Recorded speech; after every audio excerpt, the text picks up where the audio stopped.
하나님의 말씀을 봉독합니다. 창세기 39장입니다.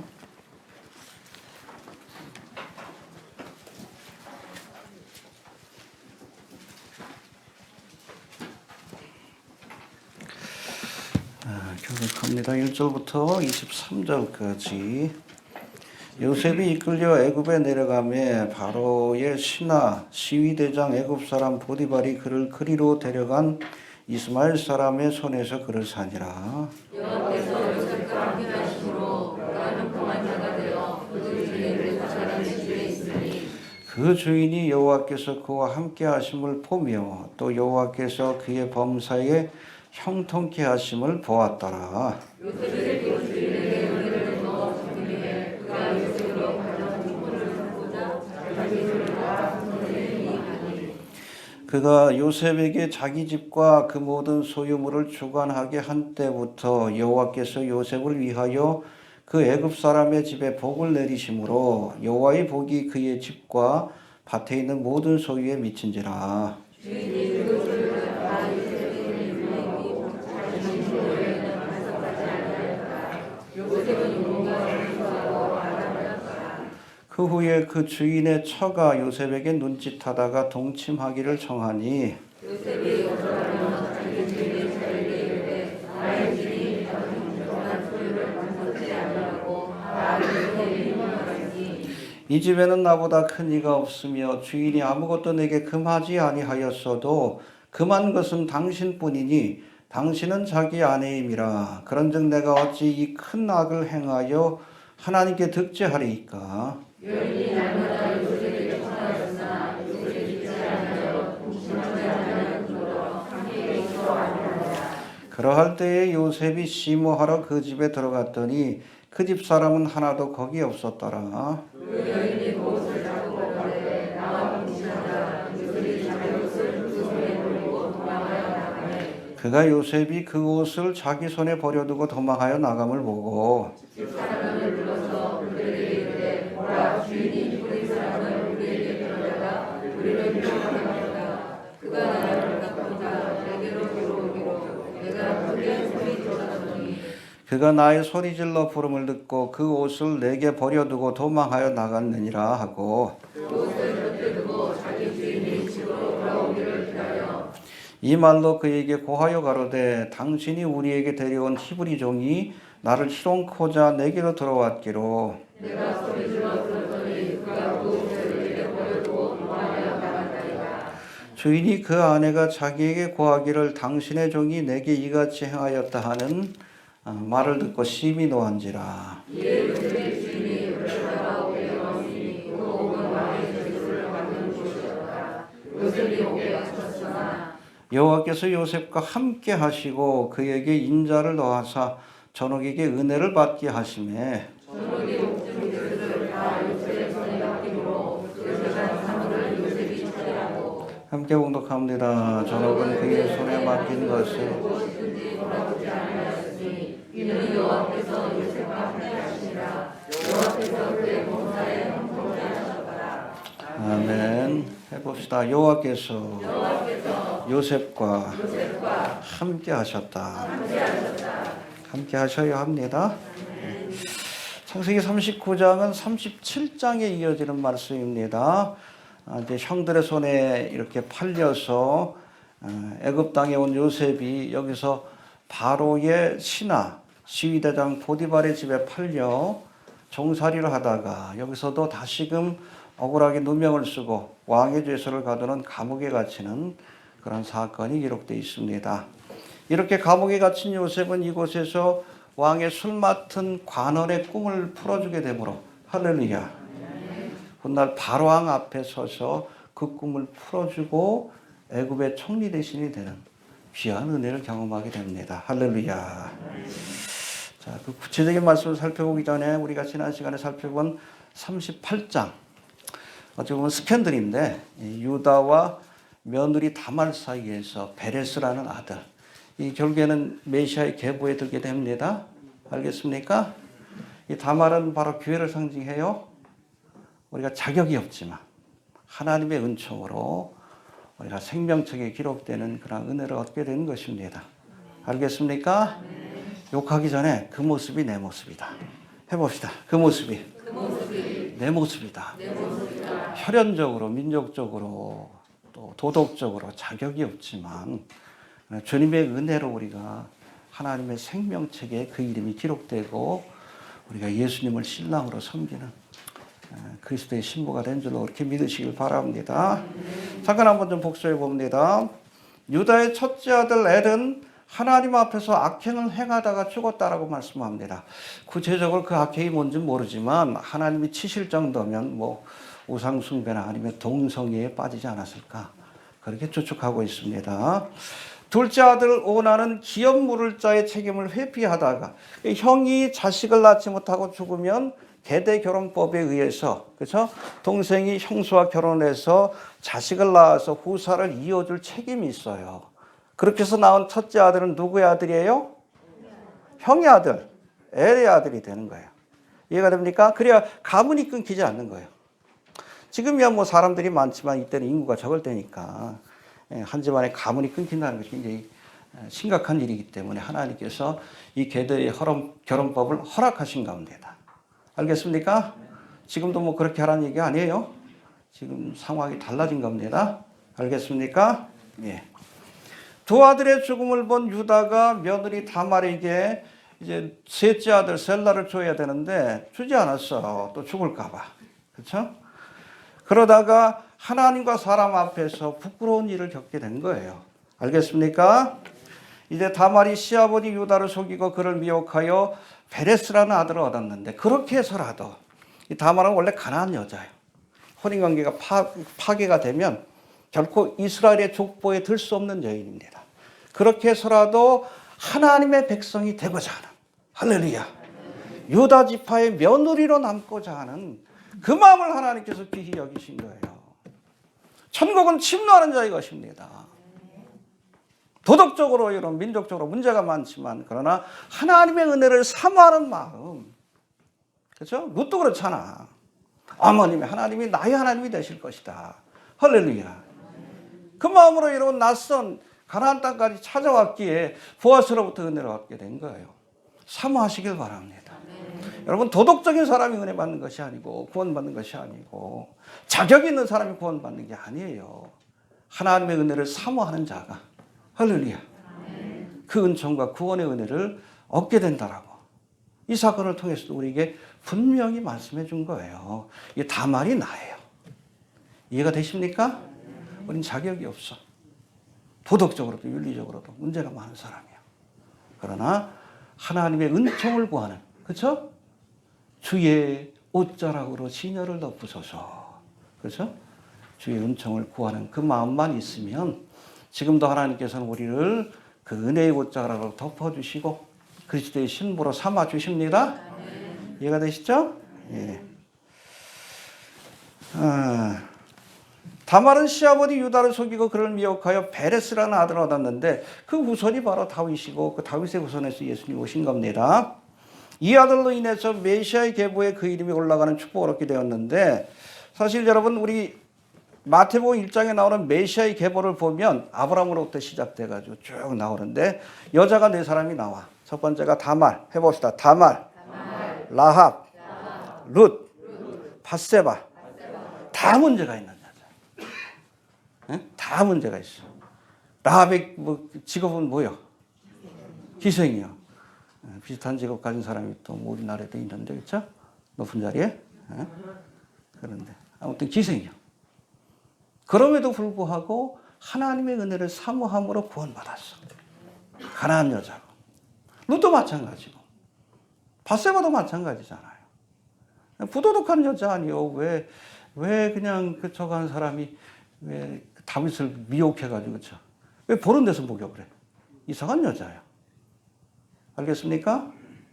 그럼에도 불구하고 하나님께서 저들을 구원하시고 메시아의 계보에 그 이름이 올라가게 하셨습니다. 그게 바로 우리의 모습입니다. 할렐루야. 예. 자, 우리도 이들과 마찬가지로 혈통적으로 우린 이방인이에요. 그렇죠?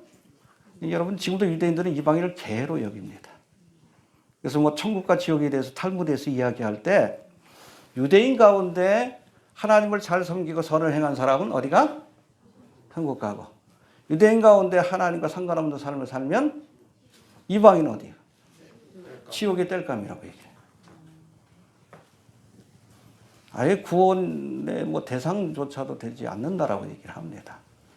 그렇죠. 기생납도 마찬가지고 이게 다말도 마찬가지야. 그러나 주님의 은혜로 할렐루야, 우리가 하나님의 자녀요 신부가 된 줄로 그렇게 믿으시길 바랍니다. 예. 아무튼 주님의 은혜를 사모하면 지금도 우리도 나 같은 사람도 정말 하나님의 자녀가 되고 그 이름이 생명책에 기록되는 그 은혜를 경험하게 될 줄로 이렇게 믿습니다. 오직 은혜, 오직 믿음, 오직 예수 믿으세요. 네. 누구든지 여러분 오라고 하셨어요. 주님께서 용서해 주시고 하나님의 자녀로 삼아 주십니다. 알겠습니까? 이제는 이어지는 39장, 38장 삽경의 인터루드입니다.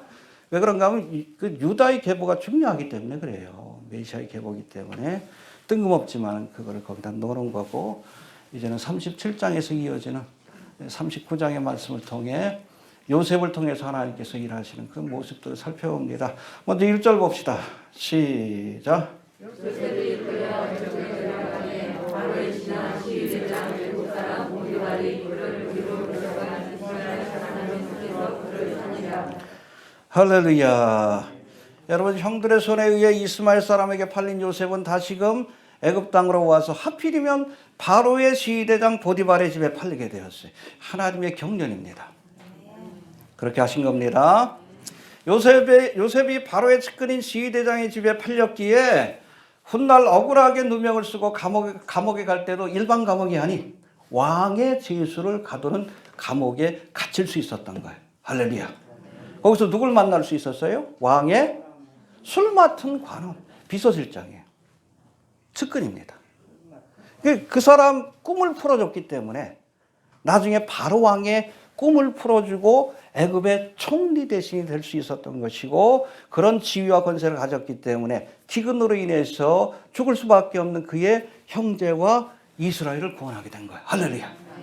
결국엔 요셉에게 주신 그 꿈을 이루게 하시려고 하나님께서 역사하신 겁니다. 해봅시다. 하나님이 역사하신다. 이 사건을 우리가 거꾸로 해석해보면 하나님이 요셉을 통해 이스라엘을 구원하시려고 요셉이 형들의 손에 팔리게 하시고, 할렐루야, 애굽 땅까지 오게 하셨다는 겁니다. 요셉에 관한 그 설교를 할 때마다 늘 뭐 반복되는 말씀이지만 성도의 삶에 우연은 없습니다. 하나님의 섭리 가운데 이루어지는 필연적인 사건이에요.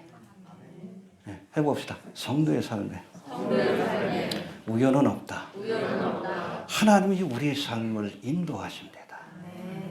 예. 우리 로마서 8장 28절, 우리가 알거니와 하나님을 사랑하는 자 곧 그 뜻대로 부르심을 입은 자들에게는 모든 것이 합력하여, 그렇죠, 하나님의 뜻과 경륜을 이루게 된다.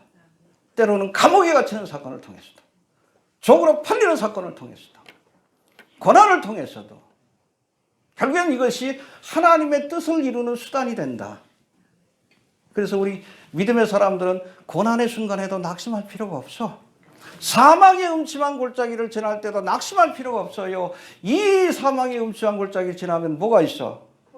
푸른 초장 맑은 시냇물가가 있다는 것. 합력하여 선을 주신다. 결과를 좋게 하시는 하나님의 섭리가 있다는 것을 알기 때문에 그래요. 해봅시다. 합력하여 선을 이룬다. 끝을 좋게 하신다는 거예요.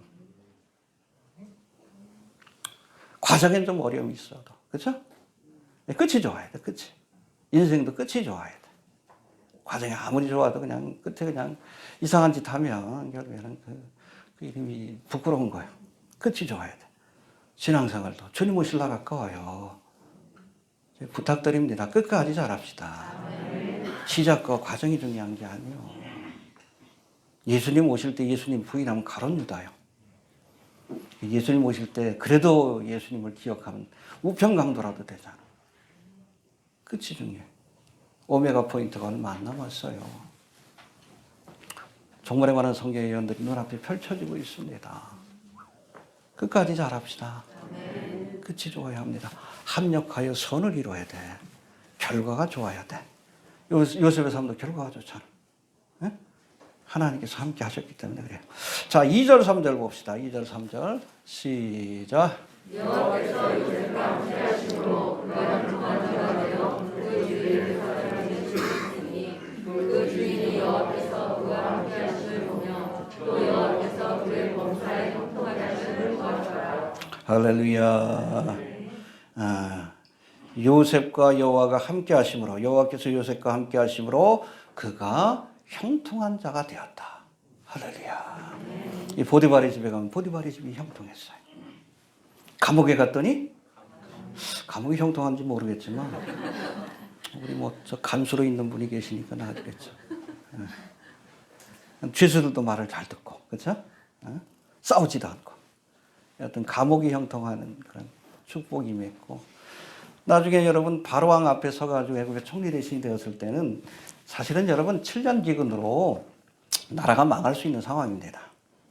근데 요셉이 총리 대신으로 애굽의 모든 것들을 관장함으로, 할렐루야. 오히려 이를 통해서 바로의 여러분 권세가 더 높아졌고, 믿습니까? 재산을 다 해가지고 바로에게 돌렸어. 왕권이 확고하게 자리 잡게 된 겁니다. 절대 왕권이. 그리고 7년 기근 가운데서도 그렇게 무사히 지날 수 있는 그런 은총과 은혜를 얻게 된 겁니다. 해봅시다. 가는 곳마다 형통케 하였다. 이게 사실은 아브라함에게 주신 약속이에요. 알겠습니까? 아브라함에게 주신 약속 가운데 뭐 여러 가지가 있지만 그 중에 하나가 복의 근원이 되는 복을 주시겠다. 해봅시다. 복의 근원이 되는 복. 나만 축복받는 게 아니에요. 내가 가는 곳마다 하나님의 은총과 축복이 찾아오는 복. 이게 복의 근원이 되는 복이에요. 우리 그리스도인들도 그래야 합니다. 야곱도 그렇잖아요. 그렇죠? 그래서 라반의 집에 갔더니 그 집이 축복을 받았어. 왜? 야곱과 달리. 할렐루야. 요셉도 그래요. 가는 곳마다 보디발의 집에 갔을 때는 그 집을, 감옥에 갔을 때는 감옥을 형통케 했고, 총리 대신이 되었을 땐 애굽 전체를 복되게 했어요. 우리도 그런 사람들이 좀 될 수 있기를 바랍니다. 네. 우리 그리스도인들은 복의 근원이 돼야 돼. 이런 역할을 제대로 못하니까 세상 사람들한테 손가락질 당하고 욕먹는 거지. 그 비결이 뭐라고 돼 있어요? 2절에 보니까. 2절 다시 봅시다. 시작.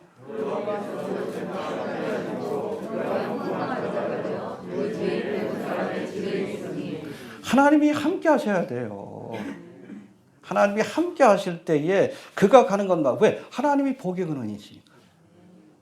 우리 1장 찬송이가 아니에요. 복의 근원 강림하사. 복의 근원이신 하나님과 함께 하니까 나도 가는 곳마다 하나님의 은총과 축복을 가져오는 자가 되는 거예요. 하나님과 함께 하시길 바랍니다. 알겠습니까? 그럴 때 세상을 복되게 하고 우리 주변을 복되게 하는 요셉과 같은 복의 근원이 될 줄로 그렇게 믿습니다. 4절 5절 넘어갑니다. 4절 5절 시작. 요셉이 그 주인에게 은혜를 입어 섬김에 그와 요셉으로 가정 풍조를 삼고 자기 소유를 다 그 손에 위임하니 그가 요셉에게 자기 집과 그 모든 소유물을 전하게 한 때부터 여호와께서 요셉을 위하여 애굽 사람의 집에 복을 내리심으로 여호와의 복이 요셉 집과 주인을 모든 소유를 미치니라. 예. 여호와께서 요셉과 함께 하심으로 자신의 집이 형통케 되는 것을 본 보디발이 이제 요셉을 아예 가정 총무로 모든 것들을 다 맡겼어요. 그럴 때 더 큰 축복이 주어지게 된 겁니다. 할렐루야. 해봅시다. 보디발이 요셉을 선대했더니 축복을 받았다. 그래야 합니다. 지금도 마찬가지예요. 아브라함이 우선, 요셉도 그렇지만은 특별히 이스라엘 백성도 우리가 선대할 때 하나님께서 축복해 주신다라고 약속하셨어요. 예루살렘을 위해서 평안을 구하라. 예루살렘을 사랑하는 자는 형통케 되리라. 약속하신 거예요. 알겠습니까? 이 보디발이 지혜로운 거예요. 간수도 지혜로운 거예요. 바로왕도 지혜로워. 복의 근원인 사람을 중용했어요. 그러하여금 자신의 모든 일을 관장하도록 내어주었습니다. 이게 지혜예요. 여러분들 여러분의 사업을 혼자 하지 마셔요. 요셉에게 맡기십시오. 요셉은 예수님을 옆에 예수님께 맡기셔요. 이해되시죠? 가정의 문제도 교회도 그래. 자꾸 목사가 하려고 그러니까 장로 권사가 하려고 그러니까 안 되지. 예수님이 운전대를 잡고 모든 것들을 관장하도록 내어 맡기면 주님께서 축복해 주십니다. 보디발처럼 여러분 지혜로워야지. 간수처럼 바로왕이 제일 지혜로운 사람이요. 일평생 이러고 즐겼을 거 아니에요. 응? 일은 요셉이다 하고. 해봅시다. 요셉으로 일하게 하라. 예수님께서 일하게 하십시오. 그게 지혜요. 저도 언제부턴가 교회 얘기 목회할 때 계획을 안 세웠어. 한 20년 됐어요. 왜 계획대로 된 게 하나도 없어. 나날이 부흥하잖아요. 할렐루야. 이 코로나 시국에도. 이거 됩니까? 주님 앞에 맡길 때 요셉이 더 잘해요. 요셉으로 하여금 복의 근원인 요셉이 할 수 있게끔 내어주는 것. 이게 지혜입니다. 그럴 수 있게 되길 바랍니다. 우리 인생도 그래. 내가 운전대 잡으면 다 초행길 아니에요. 우리 인생. 저도 나이 드니까 이제 나이 드신 분들 했던 얘기들이 기억이 나. 자꾸 깜빡깜빡하고 이빨도 빠지기 시작하고 현차나 타. 응? 우리 인생이란 여러분 운전대도 예수님께 맡겨야 돼. 그럴 때 형통케 되는 복이 많은 겁니다. 해봅시다. 맡겨라. 예. 또 여러분 요셉을 선대함으로 축복받은 것처럼 오늘날에도 마찬가지예요. 믿음으로 여러분 아브라함의 후손된 이스라엘을 복되게 해야 합니다. 그렇게 해서 축복받은 나라가 어디요? 미국이에요. 잖아요. 유럽에서 이 유대인들이 나치 정권에 의해서 핍박을 받을 때 유일하게 받아준 나라가 미국이에요. 그래서 2차 대전 이후에 세계를 지배하는 나라가 됐는데 요즘 조금 좀 힘이 딸리죠? 왜 그래? 오바마 때부터. 지금 여러분 바이든 정권은 오바마 2기라고 얘기를 합니다. 실권은 다 거기 있는 사람들이 잡고 있어요. 얘들이 친이슬람 정권이에요. 이번에 6월 6일 날 이스라엘 방문하는데 거기서도 뭐 이스라엘 뭐 총리만 만나는 것이 아니라 팔레스타인 지역에 가가지고 이 시온은 뭐 이슬람의 땅이다 이렇게 선언한대. 예루살렘을 이슬람 사람들의 영토다 그렇게 선언한대. 이게 요즘 미국이 비리비리한 거예요. 이해가 되십니까? 고가목 전쟁이 일어나면 추가의 사건이 없어도 제가 보기에는 미국이 안 도와줄 것 같아요. 그렇죠? 나토도. 우크라이나 전쟁 보니까 고가목 전쟁 직후에 뭐 추가의 사건이 일어날 수도 있겠어. 지금 상황을 보면. 도와줄 의지도 없고 도와줄 능력도 안 돼. 그렇죠? 보면. 핵무기를 위협하니까 꼼짝도 못 하잖아. 나토에서도 그렇고. 가스로 위협하니까 꼼짝도 못 하지. 아무튼 우리 정권도 뭐 새로 바뀌었는데 끝까지 이스라엘 편에 서는 그런 정책을 펴야 나라 국가적으로도 하나님의 축복을 받을 수 있는 거예요. 대적하는 일을 하면 안 됩니다.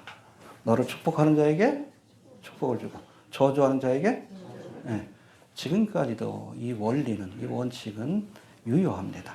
알겠습니까? 자, 6절 넘어갑시다. 시작.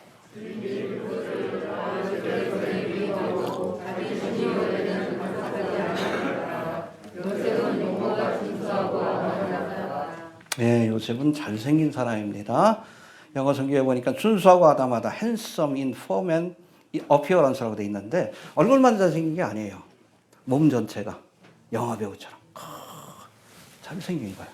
누구 닮았어? 엄마 닮았지. 라헬. 야곱이 첫눈에 반할 만큼 잘생긴 사람이에요. 여러분 요셉은 여러 면에 있어서 예수님을 닮아 있고 예표합니다. 유일하게 안 닮은 게 뭐야? 예수님은 추남입니다. 요셉은 미남이에요. 근데 여러분 미남이라고 잘생겼다고 돈 있고 명예 있다고 이게 좋은 게 아니에요. 요셉이 못생겼다면 시험에 들 일도 없었어. 알겠습니까? 예수님이 여자한테 시험 당한 적이 없잖아요. 못생겼으니까. 이해가 되시죠?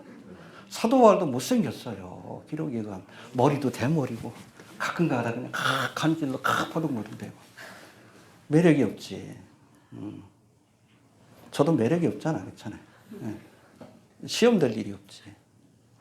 우리 세상에서 뭐 잘생기고 돈 있고 권세 있는 게 복이라고 얘기하지만 신앙적으로는 그렇지만도 않습니다. 알겠습니까? 요셉이 예수님처럼 좀 못생겼다면 감옥에 갈 일도 없잖아요. 시험에 들 일도 없고. 알겠습니까? 해봅시다. 잘생긴 사람에게, 잘난 사람들에겐 시험이 많다. 적당히 못생기는 것도 축복입니다.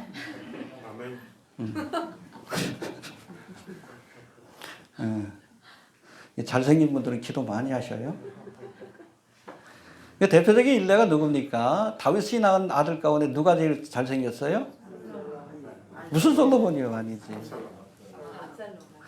이 압살롬이 얼마나 잘생겼는지 여러분 사무엘하 14장 25절에 보니까 잘 들으세요. 온 이스라엘 가운데 압살롬 같이 아름다움으로 크게 칭찬받는 자가 없었으니. 그러니까 이스라엘에서 잘생긴 거로 랭킹 1위요. 장동건보다 더 잘생긴 거예요. 현빈보다. 알겠습니까? 네. 저는 발바닥부터 정수리까지 흠이 없는 자더라. 흠 잡을 데가 없어. 발가락도 잘생긴 거예요. 참 억울해 어떨 때. 태어날 때 잘생기면 끝까지 잘생겼어. 네? 태어날 때 못생기면 죽을 때까지 못생겼어. 그래도 뭐 너무 억울해하지 마십시오. 예수님도 추남이십니다. 알겠습니까? 이것 때문에 시험을 당한 거예요. 그리고 또 언변이 뛰어났어. 아버지에게 대항한 겁니다. 압살롬이 그렇게 잘나지만 않았으면 백성들의 마음을 빼앗았다 그랬어요. 백성들의 마음을. 아버지 대신 뭐 재판도 봐주고 말도 잘하니까. 잘생겼어요. 이게 반란을 일으켰다가 비참한 치우를 맞이하게 된 겁니다. 이 압살롬을 이렇게 쭉 표현할 때 가장 여러분 잘생긴 것 가운데서도 가장 자랑할 만한 것이 머리카락이에요. 굽시굽시 숱도 많고. 근데 압살롬이 어떻게 죽어요? 도망가다가 이 머리카락이 나무가지에 걸려가지고 칼에 맞아 죽었어요. 집단적으로. 자기가 자랑하는 것으로 인해서 결국엔 멸망하기로 간 거예요. 이 압살롬은 여러분 나중에 이 다윗의 후손이 예수님을 대적하게 될 적그리스도를 예표하는 인물입니다. 아마 세상에 나와서 활동할 때 잘생기고 언변도 뛰어나고 매력적인 사람일 거예요. 온 세상이 다 거기 미혹되지. 그리고 압살롬은 적그리스도뿐 아니라 루시퍼를 사탄 마귀를 예표하는 인물입니다. 예수께서 여러분 28장에 보면 이 사탄의 모습, 본래의 모습에 대한 설명이 나와요. 하나님이 지으신 천사들 중에 가장 아름답고 영광스러운 자였어요. 그러니까 천사들을 미혹해가지고 3분의 1을 데리고선 하나님을 대적했다가 심판을 받고 쫓겨난 자가 사탄이야. 사탄아, 대적했다.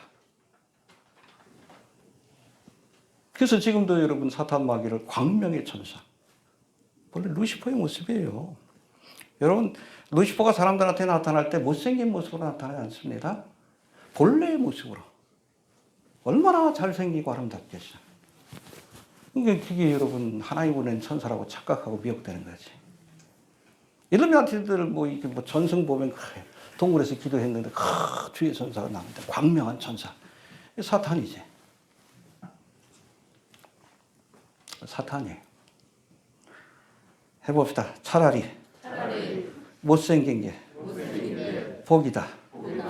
네, 복 받은 분들이 많이 계신데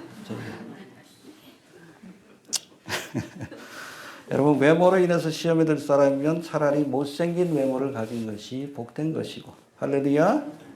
돈과 권세로 시험에 들 사람이면 차라리 가난하고 비천한 삶을 살아도 하나님을 섬기는 삶이 복된 것입니다.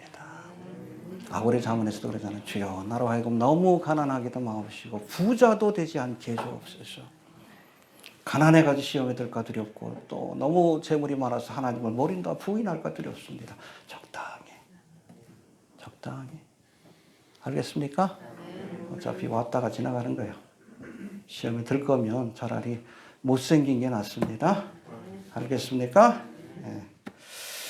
자, 이제 7절부터 18절까지는 보디발의 신임을 받고 가정총무가 된 요셉을 흠모했던, 잘생겼으니까 여러분 집안에 여러분 현빈이 있는데 어떻게 늙은 아줌마가 요셉을 흠모했던 보디발의 아내가 이 요셉을 유혹하는 장면과 이러한 집요한 유혹을 뿌리친 요셉의 모습이 기록되어 있는데 말씀을 통해서 우리 교훈 한번 생각해 봅니다. 7절 시작.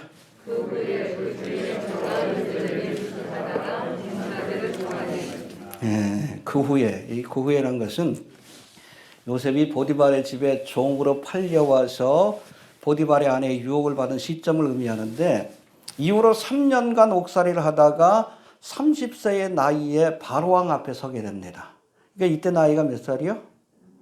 27.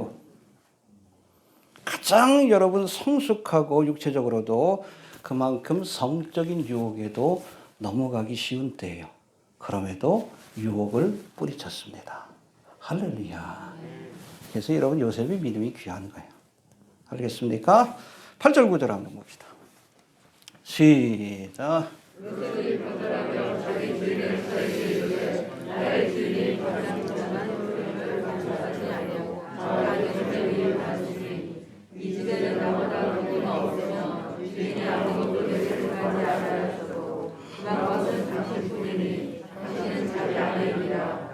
그런즉 그가 주인이 하나님하여 하나님께 지지하리까. 네, 저 요셉 아내가 그냥 요셉을 볼 때마다 막 윙크를 해, 눈짓을 하고 이렇게 꼬시는데도 그 유혹을 물리칠 수 있었던 세 가지 비결이 나옵니다. 먼저 8절 9절에 보니까 요셉은 히브리 노예인 자신을 신뢰하여 집안의 모든 것을 관장하는 가정총무로 삼아준 주인을 배신할 수 없다. 할렐루야. 주인에 대한 신의를 지키겠다는 마음으로 유혹을 뿌리친 겁니다. 할렐루야. 알겠습니까? 우리 그리스도인들은 세상에서도 세상 사람들에게도 신의를 지켜야 돼. 알겠습니까? 하나님께만 잘하면 안 돼요. 교회에서는 아주 성실한 장로인데 세상에 나가면 그냥 못된 짓 다 하는 사람들이 있어. 그러면 안 돼요. 해봅시다. 세상 사람들에게도 신의를 지켜야 한다. 그래서 내가 신의를 지키기 위해서 나에게 은총을 베풀어준 보디발에게 신의를 지키기 위해서도 내가 결코 당신과 동침할 수 없습니다. 할렐루야. 귀하죠? 귀한 인격의 소유자죠. 종들아 모든 일에 육신의 상들에게 순종하되 사람을 기쁘게 하는 자와 같이 눈가림만 하지 말고 오직 주를 두려워하여 성실한 마음으로 하라. 무슨 일을 하든지 마음을 다하여 죽게 하듯 하고. 할렐루야. 그리고 윗사람을 섬길 때도 예수님을 섬기듯이. 이게 직업 소명론이에요, 이게. 그러니까 여러분, 우리 그리스도인들은 세상에서도 성실해야 합니다. 성실해야 돼. 누구처럼? 요셉처럼. 대충 하지 마시고 우리가 예수님을 섬기듯이 그러면 예수님이 갚아주시는 거예요. 해봅시다. 죽게 하듯 섬기라. 그럴 수 있게 되길 바랍니다. 예.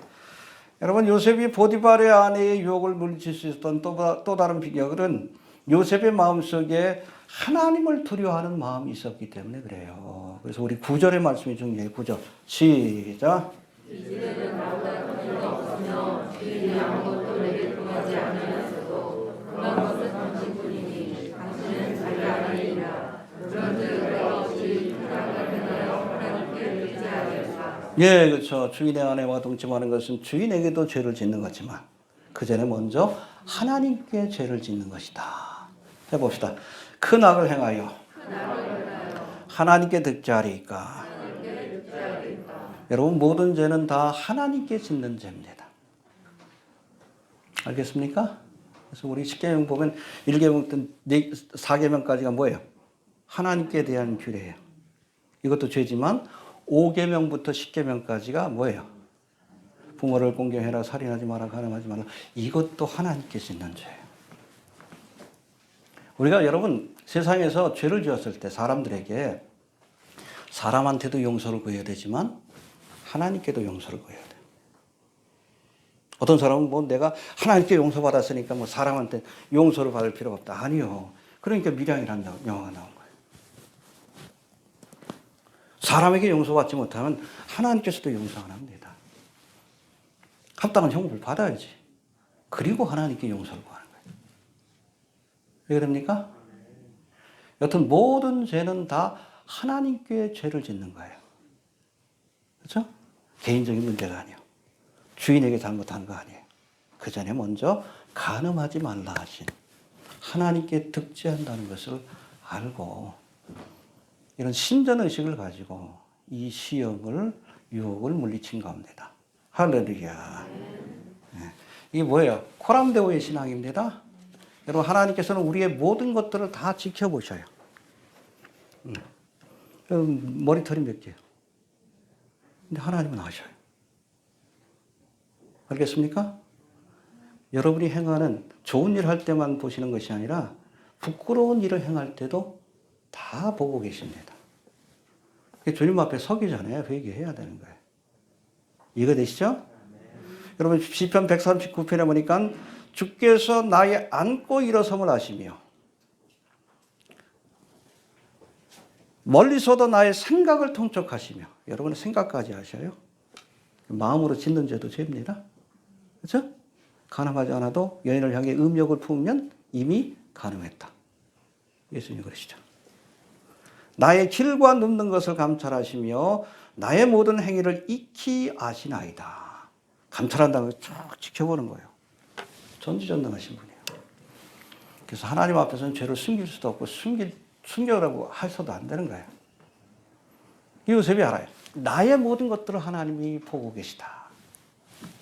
이 행위가 하나님 앞에 득죄한다는 것을 알고 이 시험, 이 유혹을 물리칠 수 있었다는 겁니다. 해봅시다. 하나님이 내 모든 것을 지켜보고 계신다. 우리가 이것을 믿을 때에 죄에서 벗어날 수 있는 거예요. 그렇죠? 사람들이 보는 그야말로 뭐 보디발의 아내와 둘만 아는 그런 것이라 할지라도 그 전에 주님이 보고 계시다. 그런 믿음이 있었기 때문에 죄의 유혹에서 벗어날 수 있었던 겁니다. 해봅시다. 하나님께 득죄하리요. 다 보고 계십니다. 그러니까 그 전에 우리가 회개해야 돼. 사람은 몰라도 하나님은 아십니다. 자, 10절 넘어갑시다. 시작.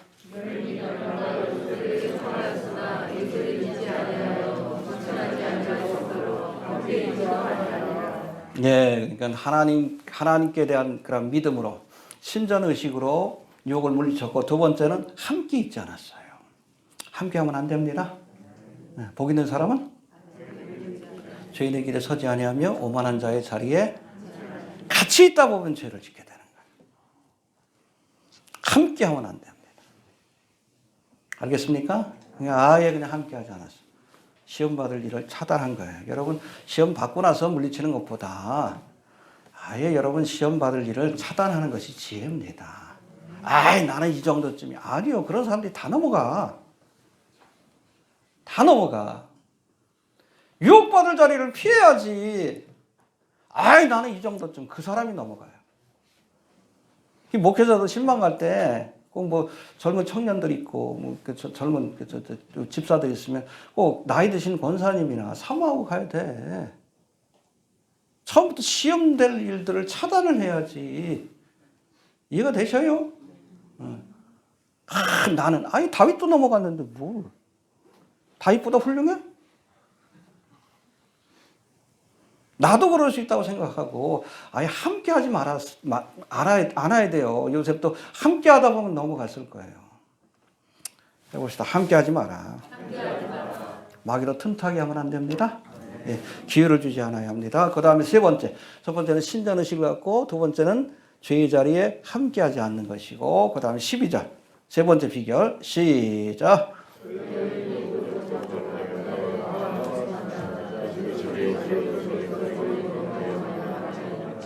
예, 저 이제 뭐 집안에 주인의 집에 볼 일이 있어 갔는데 보니까 아무도 없어. 세팅을 해놓은 거지, 그렇지? 이 여자가 다 내보내고 이게 붙들고 늘어지네. 무서워. 여자들도 무서워. 어떻게 해? 그러니까 옷을 탁 던져버리고 나왔어요. 도망 나왔어요. 도망쳐야 합니다. 해봅시다. 우리 권사님들 할 말이 많으실 것 같아요. 도망쳐 나왔다. 일로 인해서 억울하게 누명을 쓰고 감옥에 갔지만 그래도 하나님 앞에 범죄하지 않았던 게 중요한 거예요. 이게 하나님께서 그 믿음을 어여삐 여기시고 애굽의 총리 대신 얘기하신 겁니다. 알겠습니까? 해봅시다. 도망 나왔다. 도망가야 합니다. 죄의 자리에서 도망가야 돼. 믿습니까? 해봅시다. 살기 위해 도망가야 한다. 여러분 소돔성의 심판이 내려질 때 롯과 그의 가족들도 소돔성에서 도망쳐 나왔어. 나와야 돼요. 세상이 심판받을 때 거기 함께 그냥 뭉개고 있으면 같이 심판받는 거예요. 나와야 합니다. 나와야 합니다. 세상은 장망성이요. 이제는 세상에 대한 미련 욕심 끊어버리고 나오시길 바랍니다. 요한계시록 18장 4절 보니까 큰 성 바벨론, 세상 나라죠. 심판받을 때 하나님께서 주신 말씀이 있어요. 내 백성아 거기서 나와라. 그곳에도 하나님의 백성들이 있으니까. 내 백성아 거기서 나와 그의 죄에 참여하지 말고 그의 받을 재앙도 받지 말아라. 거기 있다 보면 죄짓게 돼 있어. 함께 죄짓다 보면 함께 망하게 돼 있어. 나와야 합니다. 나오시길 바랍니다. 그렇다고 뭐 우리끼리 모여가지고 저거 하는 얘기는 아니에요. 언제든지 세상을 떠날 마음의 준비를 하고 사시길 바랍니다. 지난주 목요일인가 실화탐사대 보셨어요? 그 두 번째 이제는 그 실화탐사대 한 달 전인가? 한 달 좀 넘었나? 거기 작가가 저한테 그 편지를 했어요. 좀 만나고 싶다고. 좀 언뜻 보니까 뭐 이단에 관해서 뭐 좀 듣고 싶다고. 그 내용이 나왔더라고. 블로그 크리에이션. 한번 좀 논쟁한 적 있죠? 2011년에. 백신 지옥파입니다. 그래서 백신 맞으면 종교성이 사라져가지고 우리가 하나님을 믿을 수 없고 또 예수님이 직접 레마의 말씀을 줬대. 백신이 짐승의 표라고. 근데 그 레마의 말씀을 다 지웠더라고. 텔레비 나오고 나니까. 비열. 딱 봐도 사기꾼이에요. 이단입니다. 알겠습니까? 그렇게 해서 우리 백신 맞지 말라. 우리 백신 맞지 않은 사람들께 모여서 우리가 순수한 믿음을 지켜내자. 우리는 특별한 사람이다. 백신도 안 맞아. 혹시 맞았으면 락스탄물을 먹어라. 그럼 먹였다 그러잖아. 미친 것들이죠. 초창기부터 경계했죠. 그냥 그때 내버려뒀으면 제2의 담의 선교의 사태가 벌어졌을 거예요. 1년 동안. 그러면 우리 블로그에서도 강력하게 백신은 짐승의 표가 아니다. 선언하고 다른 뭐 기독교 가파에서도 어찌됐든 백신은 짐승의 표와는 상관없다. 가는 과정이긴 하지만 특별히 백신보다 백신 여건이 중요한 겁니다. 통제 수단이요. 여러분 하나님은 우리의 일거수일투족을 다 하십니다. 머리털까지 세신 받았어요. 근데 적그리스도는 몰라요. 사탄은 몰라. 피조물이기 때문에. 근데 일거수일투족을 다 감시하려면 어떻게 해야 돼? 사람들의 몸속에 칩을 넣어가지고 24시간 컴퓨터를 통해서 감시해야 돼. 그래서 여러분 짐승의 표 체제가 지금 실현이 되고 있는 거예요. 코로나를 통해서도 이거 결국에는 뭐 백신 여권 지금 뭐 일찍 끝나는 바람에 거기까지 가진 못했지만 스웨덴 같은 경우에는 여기다가 베리칩도 넣고 이 컴퓨터가 연동되면 24시간 감시 통제를 받나. 알겠습니까? 사탄은 전지전능한 하나님이 아니지만 하나님처럼 되고 싶어 해. 그러니까 이런 여러분 기술을 통해서 짐승의 표라는 기술을 통해서 그것을 구현해 보려고 하는 거예요. 아무튼 이 코로나 사태를 통해서 이 백신 여권. 그래서 제가 초창기부터 그랬잖아. 백신이 아니라 백신 여권이 핵심이다. 얘네들 어젠더의 핵심은 백신 여권이다. 백신은 짐승의 표가 아니에요. 물론 거기에 해로운 것이 있어서 우리나라에서도 공식적으로 2,000명이 넘게 죽었어요. 강수현도 백신으로 죽었다는 것이 정설입니다. 심장병하고 이거 뭐 뇌출혈이 같이 올 수 없어요. 같이 온 거는 여러분 거기 안에 있는 뭐죠? 산화그래핀. 이 혈전을 일으킵니다. 심장에도 무리를 줘요. 이 공식적으로 나와 있는 부작용이에요. 그래서 저도 뭐 거부한 거고, 이게 통제사회로 가는 그런 하나의 수단이기 때문에 거부한 거지. 또 뭐 백신 맞은 분한테 저희 교회에서 뭐 차별하고 그러지 않습니다. 어쩔 수 없이 맞아야 되는 분들도 계시잖아요. 선교사님들, 얼마 전에 제가 필리핀에 오신 선교사님 좀 접대했는데, 여기 한국 오려면 백신 맞아야 돼. 그분 뭐 백신 맞았으니까 지옥 가나? 웃기는 소리 하지 말아요. 의사들은 어떻게 환자들 오려면 백신 맞아야지. 어떡할 거요? 위험하긴 하지만. 그렇죠? 저도 그랬어요. 혹시 내가 선교지로 나가야 될 일이 있으면 몸에 해롭다 할지라도. 그렇죠? 필요하면 목숨까지 내놔야 되는 게 선교사인데. 해로운 건 알지만 맞을 수 있는 거예요. 이게 짐승의 편은 아니기 때문에 그래요. 알겠습니까?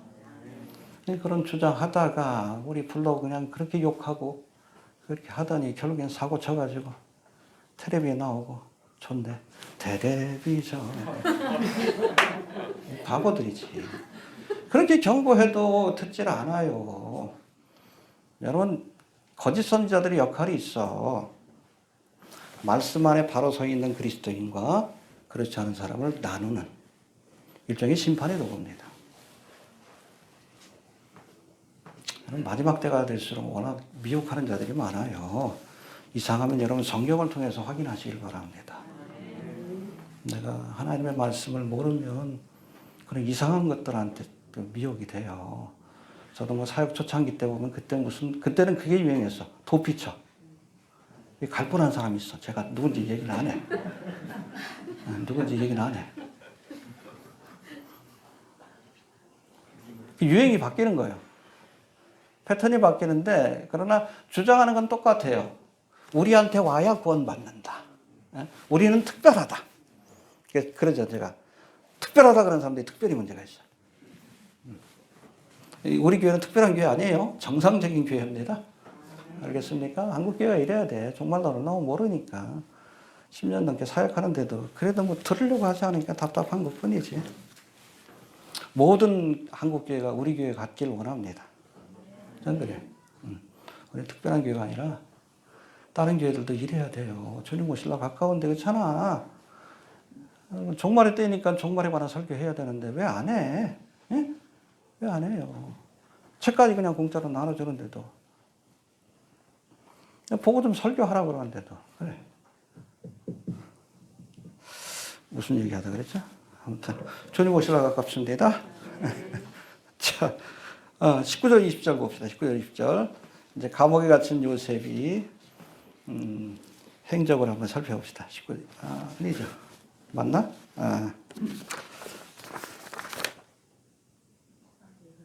맞아요. 자, 19절 20절 시작. 주인이 그 아내가 자기에게 고하시되 내 눈이 내가 이 말씀이 편하였다 하는 보고 주인이 고하시라. 이에 요셉의 주인이 그를 잡아 옥에 넣으니 그 옥은 왕의 뜻을 받는 곳이었더라. 요셉이 옥에 갇혔으나 예, 무릇 그리스도 예수 안에서 경건하게 살고자 하는 자에게는 핍박이 있다. 그러나 이상하게 여기지 마십시오. 의를 위하여 핍박을 받는 자에게 복이 있다라고 말씀합니다. 할렐루야. 이 고난을 통해서 오히려 이 요셉이 바로왕 앞에 서게 되고 애굽의 총리 대신으로 높아지게 되는 귀한 은총의 길이었음을 기억할 수 있게 되길 바랍니다. 할렐루야. 해봅시다. 요셉이 감옥에 갇혔다. 원래는 누가 갇혀야 돼? 포디발이 안 해. 누가 죄를 졌어? 근데 요셉이 갇힘으로 포디발의 아내의 죄가 가리워진 거예요. 이해가 되셔요? 이게 포디발의 아내를 대신해서 감옥에 넣은 거예요. 이 포디발의 아내는 누구요? 나예요, 나. 우리가 죄를 지었는데 누가 가셨어? 그렇죠. 묵묵히 죄를 감당한 거예요. 뒤집어 씌움으로 보디발의 아내는. 그렇잖아. 그동안 했던 그 부끄러운 일들이 가리워질 수 있었던 겁니다. 여기서 요셉은 예수님을 보디발이 아닌 다말과 같이 우리 자신의 모습을 상징합니다. 해봅시다. 우리를 대신해서 죄를 뒤집어 쓰시고 고난을 당하셨다. 그게 십자가의 사건이에요. 그래서 여기서 뭐 보디발이 아니고 바로 우리예요. 어? 호세에서는 그 뭐 남편 놔두고 매일 바람피는 고멜이 우리요. 어? 우리 뭐 대단한 사람을 보면 이 보디발이 아니가 내 모습이에요. 욕했죠 여태까지. 그게 내 모습이에요. 그런 죄까지도 담당하고 죄의 형벌을 받기 위해 묵묵히 감옥으로 간 거예요. 주인 아들 변명하지 않았겠지. 당신 마누라가 안 그랬어. 그랬어. 그냥 묵묵히 억울하옵니다. 그러고 갔지. 이해되시죠? 네. 그가 찔림은 우리의 허물을 인하며 그가 상함은 우리의 죄악을 인함이라. 그가 징계를 받음으로 우리가 평화를 누리고 그가 채찍에 맞음으로 우리가 나음을 입었도다. 그렇죠? 우리는 다 양 같아서 그릇 행하여 각기 제 길로 갔거늘 여호와께서는 우리 무리의 죄악을 그에게, 그렇죠? 보디발의 아내의 죄를 요셉이 담당하고 감옥에 간 겁니다. 할렐루야. 이해가 되시죠? 네. 욕하지 마셔요. 그 여자가 나요. 그게 내 모습입니다. 이해가 되시죠? 예. 자, 이렇게 억울하게 누명을 쓴 요셉은 왕의 죄수를 가두는 감옥에 갇혔다라고 말씀합니다. 20절 한번 봅시다. 20절. 시작.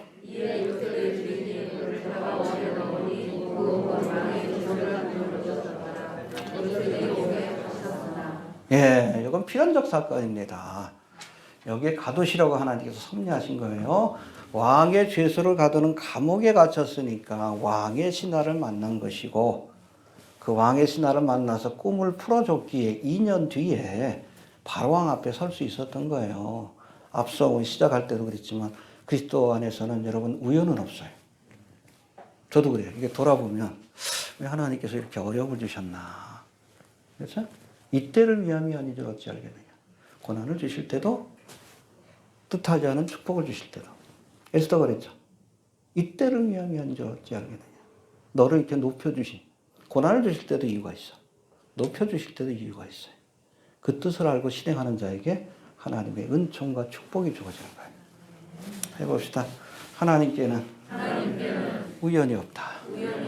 필연적 사건입니다. 그래서 우리가 주 안에 있을 때 늘 평안해. 저도 그래요. 걱정하지 않습니다. 걱정이 없어. 하나님께서 인도하신 아이들 때문에 가라 가면 되고 주시면 먹으면 되고 안 주시면 굶으면 되고 그렇죠? 얼마나 편해. 우연은 없습니다. 예. 그 다음에 21절부터 23절 마지막으로 봅시다. 시작.